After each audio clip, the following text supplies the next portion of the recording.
Hi guys, subscribe Education Hub channel and press bell icon to get next video notification.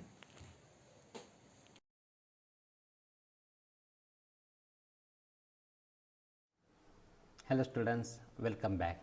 Now this is our sixth lecture on laws of motion. In earlier lectures we made a brief discussion about motion and that was the first part about this chapter.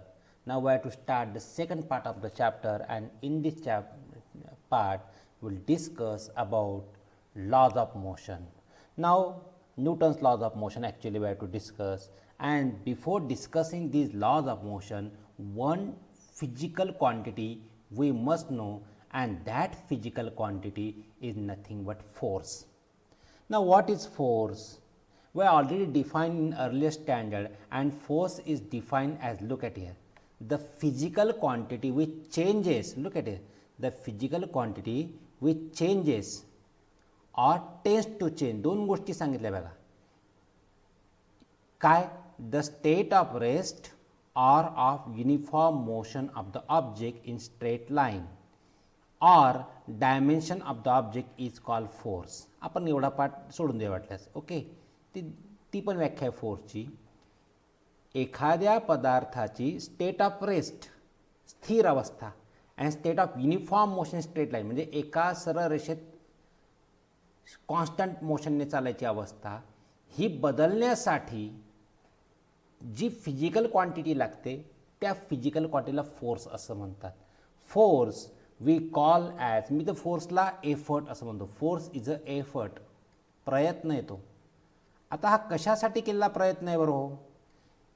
This is the effort to set the object in motion. हा प्रयत्न आहे, किंवा बघा, किंवा तिला motion तिला रेसमध्ये आणायचं आहे तरी प्रयत्न आहे, तिला मोशनमध्ये आणायचं आहे तरी प्रयत्न आहे. बघा या ठिकाणी एक पिक्चर दिसतं आहे, एक रग्बी प्लेयर त्या रग्बी बॉलला किक मारतो आहे. And what will be result of this? Because of this effort, बघा इथे काय आहे, एफर्ट आहे. Because of this effort what will happen? This object will set in what? Motion. मग या ठिकाणी या प्लेयरने फोर्स लावला, force is applied. So force is a effort which changes the state of rest of the object. बघा object already at rest होता आणि त्याचे state of rest बदलणं आहे किंवा स्टेट ऑफ युनिफॉर्म मोशन बदलण्यासाठी फोर्स लागतो.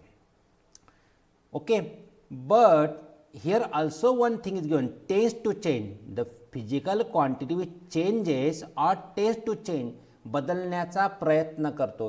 प्रत्येक वेळेस बदलेलच याची गॅरंटी नाही. Look at here in the second picture, this boy is trying to push the car and unable to push it. तो काय तिला पुश करू शकत नाही. मग त्याने फोर्स लावला नाही का? त्याने एफर्ट केले नाही का? He did the effort but not succeed. म्हणजे काय, त्याने बदलण्याचा प्रयत्न केला. Tends to change the state of rest or uniform motion of the object in the straight line. Okay, and sometimes the force also can change the dimension of the object. म्हणजे जर physical quantity which is use to change the dimension of the, म्हणजे shape of the object, that is also force. Look at here, या ठिकाणी आपण ball काय केला आहे, we have hold the ball in the both of the palms and what happen, we have change the shape of the ball. It means here also the force there. Got it? This is force. And if you observe that, so force is some magnitude and also it is acting in a particular line direction, so it is a vector quantity. It is both magnitude as well as what? Particular direction, and so force is a vector quantity. And already we had discussed in the earlier standard the units of force. The SI unit of force is Newton and that is in CGS is dyne. हे कसे येतात, काय येतात, त्याची detail चर्चा आपण पुढे करणार. Got it? फोर्स. पुन्हा जरा फोर्सच्या डेफिनेशनकडे जाऊया. बघा काय फोर्सची definition. Okay, agree? Force is require, कशासाठी लागतो? आता सिंपल डेफिनेशन घेतले मी. Force is required to change, number एक, the state of rest, and number two, the state of uniform motion of the object in straight line. म्हणजे पदार्थाची मोशनची अवस्था बदलण्यासाठी किंवा त्याला मोशनमध्ये आणण्यासाठी फोर्स लागतो असा त्याचा अर्थ होतो. Force is required and if no force is applied, बघा okay, if no force is applied then बघा दोन गोष्टी सांगितलं आहे. युनिफॉर्म स्टेट ऑफ रेस्ट आहे आणि स्टेट ऑफ युनिफॉर्म मोशन, दोन गोष्टी सांगितल्या आहे. And if no force applied it will be continue that own the state. Means look at, if the body in rest it will remain in rest. Okay, you will agree very easily. Okay, बरोबर. जर force लावलाच नाही तर body रेस्टमध्ये असेल तर रेस्टमध्येच राहील. Okay, आणि दुसरं काय सांगतोय बघा, if force is not applied the object will continue to move. कारण का, काय सांगितलं आहे इथे बघा, फोर्स इज रिक्वायर्ड. आता एवढा पार्ट विसरून जा. Force is required to change, एवढा विसरून जाऊ. हा पार्ट आपण आता विसरून जाऊ. हा नाही डेफिनेशनमध्ये, वरती बघा डेफिनेशनमध्ये. म्हणजे काय व्याख्या होते बघा, force is required to change the state of uniform motion of the object in straight line. म्हणजे जर एखादा ऑब्जेक्ट युनिफॉर्म मोशनमध्ये सरळ जात असेल तर ती अवस्था चेंज करण्यासाठी काय लागेल, फोर्स लागेल. आणि नाही फोर्स लावला तर it will continue that state, ती तशीच जात राहील. If you agree with this, no. तुम्हाला माहिती आहे, जर एखाद्या ऑब्जेक्टवर फोर्स लावला नाही, suppose you are moving on a bicycle, okay, you are moving with constant speed on the bicycle, okay, and you stop pedalling the bicycle, what will happen? If it continue to move, ती सरळ सरळ चालत राहील का? No, it will come to rest after some time. म्हणजे तुमचं conclusion काय रोजच्या आयुष्यातलं? What is your conclusion? Your conclusion is that force is require to, if want the object to move continuously in straight line then force is required. आणि इथे व्याख्याचा अर्थ काय निघतो बघा, जर फोर्स लावला नाही तर काय होईल, ती तशीच चालत राहील. काहीतरी कन्फ्युजन आहे इथं. Definition is wrong or our some understanding problem is there. आणि यासाठी एक ॲक्टिव्हिटी करायची बघा. वी आर काहीतरी मिस्टेक करतोय आपण इथे. ह्या पहिल्या पॉईंटला आपण ॲग्री आहोत, दुसऱ्याला नाही. यू हॅव टू टेक एखाद्या बॉटलचं आपल्याला झाकण पाहिजे, त्याला छिद्र असेल असं लीड, ओके, त्याला ग्लू लावा आणि बघा अशा प्रकारची एक सीडी घ्यायची आहे. Take a CD and stick it to the CD. त्याला मध्ये इथे छिद्र असलं पहिला आरपार सीडीपर्यंत, सीडीच्या खालीपर्यंत, ओके. सीडीची शायनिंग पार्ट खालच्या बाजूला घ्या, दोन्ही असतात, हा घ्या खाली, ओके. नाव आणि या सीडीला काय करा, एका now what you have to do, now place the CD on a glass surface and give a flick. तिला टिचकी द्या. आता तुम्ही टिचकी देताना जे फोर्स अप्लाय करतात, how much it is going, check it that, किती जाते ते चेक करा, okay. Now what you have to do, take a balloon and blow it up. एक फुगा घ्या आणि त्याला फुगवा आणि त्याला या डिस्कवर असा अटॅच करा. आणि अटॅच केल्यानंतर पुन्हा तिला ग्लास सरफेसवर ठेवा. One second keep it on the glass surface and give the same flick. तेवढीच फोर्सची फ्लिक द्या, कमी किंवा जास्त नाही, थोडंफार इकडे तिकडे, okay. And check now what will happen. Now you will find that the disc will be go on moving continuously for a long while and slowly the balloon get unflattened. त्याच्यातले हवा हळूहळू निघून जाईल. दिस इज, आता सुरुवातीला तेवढ्याच फोर्सने ती disk कमी गेली आणि नंतर तेवढ्याच फोर्सने ती डिस्क बराच वेळ फिरत राहिली. का बरं? बिकॉज ऑफ दिस. जेव्हा तुम्ही हा बलून लावला आणि तिला टिचकी दिली, त्या टिचकीने ही मूव करायला लागली आणि त्या ॲट द सेम टाईम याच्यातली जी हवा होती, the air from the balloon start to escape from the hole here. Look at it, जे होल आहे याचा आरपार, त्या होलमधून एस्केप करायला लागली and it is escape from the lower side of the disc. अशा दोन. And so what it did, it forms a cushion of air between the lower surface of the disc and glass surface. त्या डिस्कची खालची surface आणि ग्लासची surface यांच्यात एक air cushion तयार झालं. आणि एअर कुशन तयार झाल्यामुळे काय झालं, त्या डिस्कचं काय, करेक्ट आला तुमच्या डोक्यात हा शब्द, फ्रिक्शन. फ्रिक्शन तुम्ही इथे विसरत आहात. फ्रिक्शनल फोर्स हा झिरो झाला, किंवा सॉरी झिरो नाही झाला, खूप कमी झाला. And so disc is continue to move for long by that single force, सुरुवातीच्या फोर्सने. आणि मग समजा हा फ्रिक्शनल फोर्स तुम्ही झिरो केला तर मग मात्र ही डिस्क कंटिन्युअसली मूव होत राहील. It will go on moving continue, पहिल्या फोर्सने ती मूव्ह होत राहील.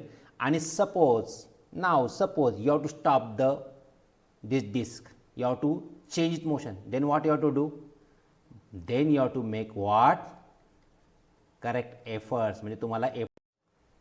म्हणजे तुम्हाला काय करावं लागेल, फोर्स लावावा लागेल. You have to apply the force and now will agree with this.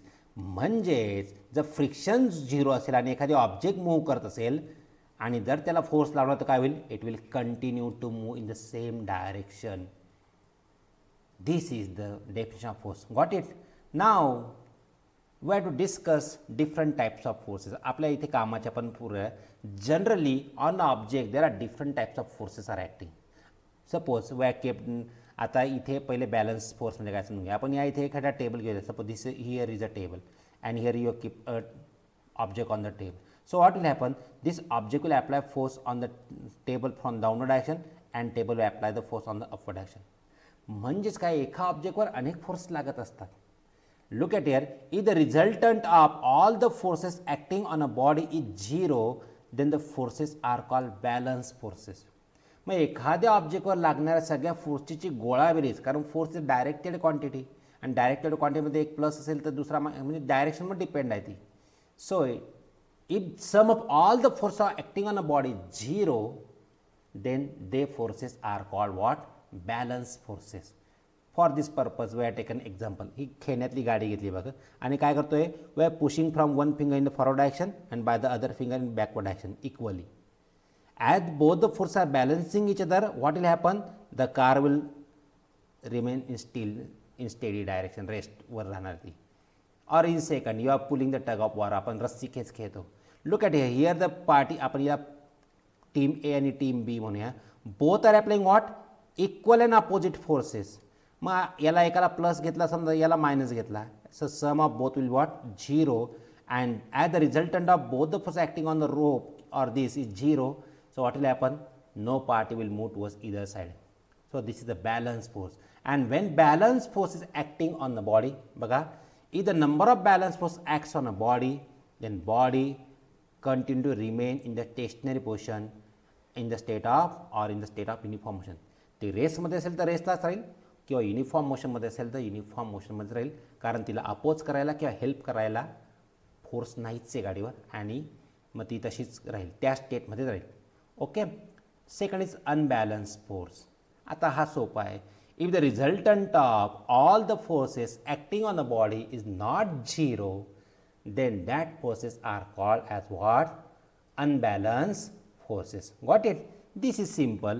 Look at here, same example. The same car we are taking and we are pushing it from backward. What will happen? Now this car will set in motion because it is having only one force acting on front this side. And we are taking same example. Look at team A and team B. But look what team A is doing.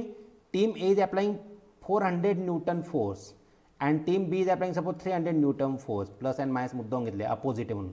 So what is there? 100 Newton plus means it is in the left direction. So as the 100 Newton force is there acting excess on one direction, so this team will pull on this side. This is unbalanced force.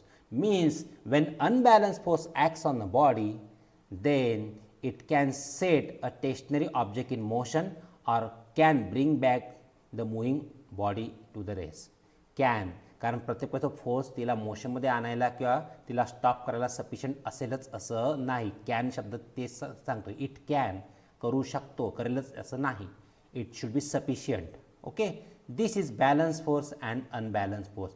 Now one another important term we have discuss that is called inertia. This also you have discuss in previous standard. प्रत्येक पदार्थाची एक प्रत्येक वस्तूची एक tendency आहे, प्रवृत्ती. कशाला? To resist change in its present state. Same is given and that is called inertia in different terms. Look at here, property of matter by which it continues its existing state. तिची existing state काय करतो आहे? Continue करतं. Of rest or of uniform motion straight line unless an external force changes it. जोपर्यंत बाहेरचा force त्याला change करत नाही, फोर्स लावत नाही, तोपर्यंत ती ऑब्जेक्ट, ती बॉडी आपली प्रेझेंट स्टेट कंटिन्यू करते. This is called as inertia. There are different types of inertia. We'll discuss types of inertia. Look at here. Inertia is type. First is what? Inertia of rest. म्हणजे एखादी body रेस्टमध्ये असेल, if the body is in rest, it will try to remain in the rest due to its inertia of rest. And good example of this is very familiar with you. Suppose you are standing in a bus, steady bus, okay, and ती सुरुवातीला steady and all at a sudden driver start the bus. What will happen? You get a backward jerk. तुम्हाला मागच्या दिशेला झटका बसतो. का? Why you are getting the backward jerk? Because of your inertia of rest. Because at first bus and your body both were at rest. आणि all at a sudden driver start the bus, means bus set in motion, you are not set in motion, पण तुमचे पाय बसला attach आहे बघा. Your lower portion of the body is attached to the bus and so it set in motion along with the bus in forward direction. But your upper part of the body try to remain in the rest position because of what? Inertia of rest. And what will happen? खालचा part पुढे जातो, वरचा तिथेच राहतो. Means what? You will get jerk in the backward direction. This is the example. Second is inertia of motion, and example is well explained its meaning. बघा हा rider आहे, bike rider is riding on a bike and bike collide with the obstacle. So what's happen? Riders get thrown up.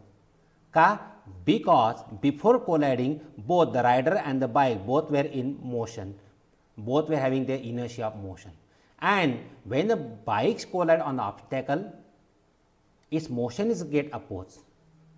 There is no obstacle to oppose the motion of the rider, and so because of motion of inertia of motion, he will throw up in the forward direction. म्हणून accident अशा प्रकारे होतात. तिसरा inertia of direction.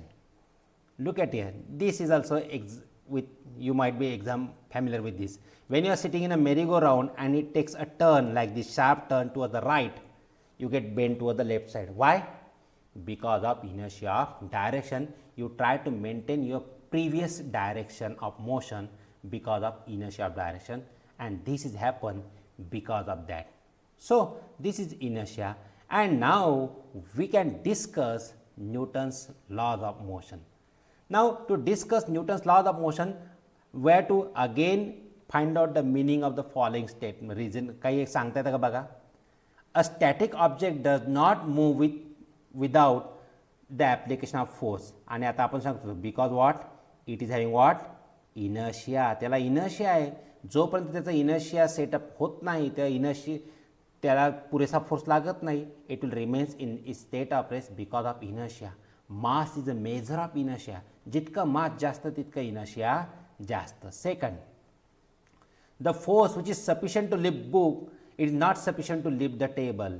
आत्ता मी बोललो inertia is depend upon mass. आता पुस्तक उचलायला लागला फोर्स हा टेबलला सफिशियंट नाही. पुस्तक तुम्ही सहज उचलू शकतात, कारण table is having more inertia than book, and so we can lift the book easily than the table. Once again example of what? Inertia. Third, look at here. Fruits on the tree fall down when its branches are shaken. हे पण inertia related आहे, because both were at the rest. आणि जेव्हा तुम्ही branch हलवतात तेव्हा काय होतं, ती ब्रँच हलते, फ्रूट तसंच राहण्याचा प्रयत्न करतो आणि त्यांच्यामध्ये मुवमेंट होते, and that's why fruit fall down. This also because of what? Inertia. And next one is there. An electric fan keeps on rotating for some time even after it's switched off. कारण का? Inertia of motion. And so it is also once again here example is of what? Inertia. All these examples of inertia. परत जर तुम्हाला inertia समजून घ्यायचा असेल तर छान एक प्रयोग आहे बघा. Fill a glass with sand. Okay, empty glass पण तुम्ही घेऊ शकतात. Keep a piece of cardboard on it and keep 5 rupee coin on the cardboard. Look at it like this. Me empty glass घेतला आहे. Okay, and now strike the card by means of board hard using fingers. Properly करा फक्त. What will happen? This will happen. As soon as you are applying force on the card is get fly up in the forward direction and coin will be fall down in the glass. Why? हे का होतं? Because look at here, you are applying at first the coin and card both were at rest and they will try to maintain their inertia of rest. Now you apply force on the card and so because that the force card will fly up in the forward direction. Okay, but the coin will try to remain at rest and so it will, now त्याचा support केल्यामुळे तो खाली पडतोय, so it will fall down because of its inertia of rest. This is the reason behind this. And now we can discuss Newton's first law of motion.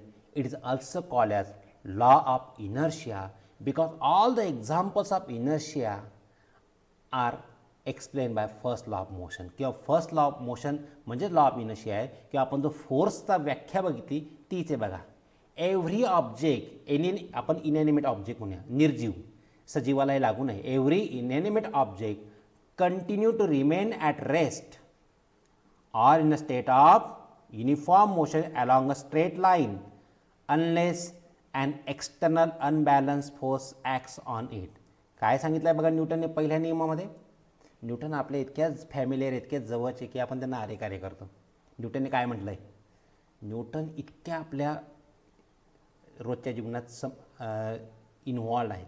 So what Newton sed that an object continue to remain at rest in a or in a state of uniform motion along a straight line unless an external unbalanced force acts on it. And so when the object is at rest or in a uniform motion along a straight line, it doesn't mean that no force act on it. आत्ता आपण मागे बघितलं, एखादा object रेस्टला असेल किंवा motion state of मोशनमध्ये असेल त्याचा अर्थ त्याचा फोर्स ॲक्ट होत नाही, होत असेल का balance force. But if you want to change it, then you will require unbalanced external force. Actually there are, look at a number of forces acting on it but they cancel each other, so the net force is what? Zero, or the balance forces are there. Newton's first law explained the phenomenon of inertia, or that is inability of the object to change its state of motion at its own. स्वतःहून तो बदलत नाही, त्यासाठी तुम्हाला प्रयत्न करावे लागतात आणि ते प्रयत्न म्हणजेच फोर्स लावा लागतो. And thus it also explain the unbalance forces which causes change in the state of the object. मग ती कोणती असेल? State of rest or of what? Uniform motion of the object. ही बदलण्यासाठी तुम्हाला जे करावं लागतं that is force. This is Newton's first law of motion or law of inertia. Got it? Very interesting and a lot examples are there which are explaining Newton's first law of motion. So this is our this particular lecture related to Newton's law. Now again few lectures of few laws of Newton that we discuss in our next lecture. Till then, bye bye, take care.